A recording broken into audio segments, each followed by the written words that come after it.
2 ദിവസങ്ങൾക്ക് മുമ്പുണ്ട് ഈ തൻവി ഒരു വീഡിയോ ഇട്ടിട്ടുണ്ടായിരുന്നു. അത് കഴിഞ്ഞതിന് ശേഷമാണ് ഈ സിന്ധു കൃഷ്ണയ്ക്കും ഫാമിലിക്കും എതിരെ ഭയങ്കര നെഗറ്റീവായിട്ടുള്ള കമൻസും കാര്യങ്ങളൊക്കെ വന്നിട്ടുണ്ടായിരുന്നത്.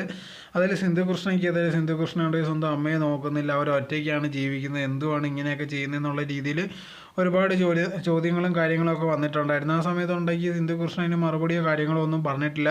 പക്ഷെ അങ്ങനെ വെറുതെ വിടാതുണ്ട് ഇപ്പം ലേറ്റസ്റ്റ് ആയിട്ടുണ്ടെങ്കിൽ അങ്ങനെ ഒരു വീഡിയോ ആയിട്ട് വന്നിട്ടുണ്ടായിരുന്നു. നടന്ന കാര്യങ്ങളെല്ലാം പറഞ്ഞുകൊണ്ടായിരുന്നു. അതിനകത്തൊരു എക്സ്പ്ലനേഷനും കൊടുത്തിട്ടുണ്ട്. ഇത് കണക്ക് തൻവി ഉണ്ടെങ്കിൽ ഈ കാര്യമായിട്ടല്ല നാട്ടിൽ വരുന്നത്, സ്വന്തം കുട്ടിയുടെ കാര്യമായിട്ടായിരുന്നു നാട്ടിൽ വരുന്നത്. ഇതിപ്പോൾ എടുത്ത തീരുമാനമല്ല, നേരത്തെ ഞങ്ങൾ അറിഞ്ഞിട്ടുള്ള ഒരു കാര്യമാണ്.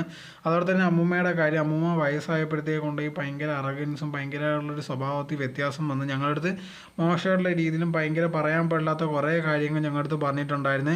എന്ന് വെച്ച് ഞങ്ങളുണ്ടെങ്കിൽ നോക്കാതൊന്നും ഇരിക്കുന്നില്ല, തീർച്ചയായിട്ടും ഞങ്ങൾ നോക്കുന്നുണ്ട്. 15 ഓംനേഴ്സൊക്കെ വീട്ടിൽ വന്നിട്ടുള്ളതാണ്. അവരെല്ലാം ഉണ്ടെങ്കിൽ ഒരുപാട് നാൾ നിന്നിട്ടുണ്ടെങ്കിൽ ശരിയാവാതെ ഭയങ്കരമായിട്ട് പോവുകയാണ് ചെയ്തത്. അത്രയും പ്രശ്നങ്ങളുണ്ട്.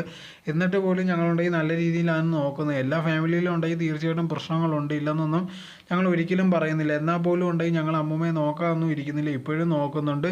ഓരോരുത്തരുണ്ടെങ്കിൽ ഇല്ലാത്ത കാര്യങ്ങളാണ് ഇതാണ് കൊണ്ടാക്കി പറയുന്നത്. അങ്ങനെ നോക്കാതൊന്നും ഇരിക്കുന്നൊന്നുമില്ല, പ്രശ്നങ്ങളുണ്ടെന്ന് മാത്രമേ ഉള്ളെന്നായിരുന്നു അകാന പറഞ്ഞിട്ടുണ്ടായിരുന്നത്.